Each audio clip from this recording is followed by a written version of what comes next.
Welcome back. There's many things that make owning a home in Montana unique. There's the big sky views, of course, but how can you keep that view just as spectacular on the inside? In this week's Montana Made, MTN's Justine Stewart takes you to the Bitterroot Valley, where one man is shedding some light on his rustic creations. Breathtaking, rustic, elegant, and very Montana. Just a few words that come to mind when gazing up at Jim Swanson's creations. And it all started as a hobby. I'd go out, shedhorn hunt, pick up antlers, and I had a garage full of antlers in no time. And I decided I needed to do something with those antlers. So he started making antler chandeliers, at first just for family and friends, but it wasn't long before he had more customers. So he took a leap of faith and started Antler Chandeliers and Lighting Company.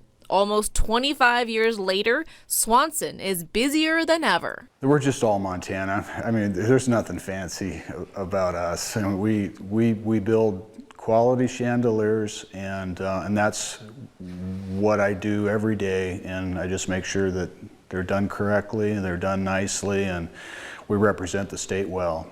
Swanson says he gets a variety of orders from across the country and around the world, and each piece is unique. It's like a puzzle. It's like anything. After you've done it a long time, it's you can kind of just walk over to the pile and select what I need, and it all works. And you know, it's just something that happened over the years. Some days he's working with deer antlers, others it's elk or moose, and even antlers from Europe. I've restored antler chandeliers that are several hundred years old from Europe, where I've had them shipped to me to electrify, where maybe they were gas lit at one time, and then send them back to Europe. This particular chandelier Swanson showed me has its own story. These antlers are 120 years old, and they used to hang in the Great Northern Hotel Saloon in Malta. This is the last one of those chandeliers that I built out of that collection.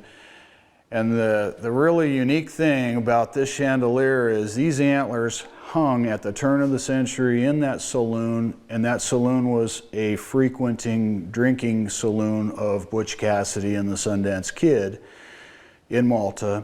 And these antlers very well could have been in the same room that they were in at the same time. So where do most of Swanson's chandeliers end up? The answer might surprise you. I ship mostly to New York State. Of all my states, that's my busiest state. And it's incredible the amount of people that are from here that are in high profile or just not even high profile jobs. They're just in the city, and they want this from Montana. When I asked Swanson if he's had any favorites over the years, or maybe his most memorable chandelier, he gave me a true Montana answer. You know, actually, it's the customers that are my favorites. I mean, I remember the customers and just the personalities and the feedback I get and the offers to come visit people and things like that. That's really what I remember. And I do remember the chandeliers, but it's mostly the people. In Stevensville, Justine Stewart, MTN News.